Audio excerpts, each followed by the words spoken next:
আসসালামু আলাইকুম। রমজানের পূর্ব প্রস্তুতি হিসাবে আমরা তৈরি করছি হালিম মিক্সড। সম্পূর্ণ ঘরোয়াভাবে তৈরি স্বাস্থ্যসম্মত উপায়ে ডালটাকে আমরা খুব ভালোভাবে ঝেড়ে বেছে পরিষ্কার পানি দিয়ে ধুয়ে কড়া রোদ্রে শুকিয়ে তারপরে এই হালিম মিক্সটা তৈরি করেছি। বাজারের খোলা হালিম মিক্স না কিনে আপনারা একবার অন্তত ঘরের তৈরি হালিম মিক্সটা ট্রাই করতে পারেন এবারের রমজানে। কারণ ইফতারির টেবিলে আমাদের কিন্তু এই হালিম চাই। কত সুন্দর করে আমরা ধুয়ে এটাকে কড়া রোদ্রে শুকিয়ে তারপরে আমরা ঘরেই এটাকে ব্লেন্ডারে ব্লেন্ড করে নিয়েছি। এবং এর সাথে এই হালিম মিক্সের সঙ্গে কিন্তু আপনারা পেয়ে যাবেন হালিম মশলাও।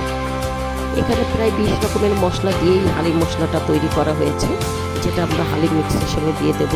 এবং আমাদের আরও রয়েছে পেঁয়াজু মিক্স, যেটা আপনারা অর্ডার করতে পারেন, অর্ডার করতে ইনবক্স করতে পারেন।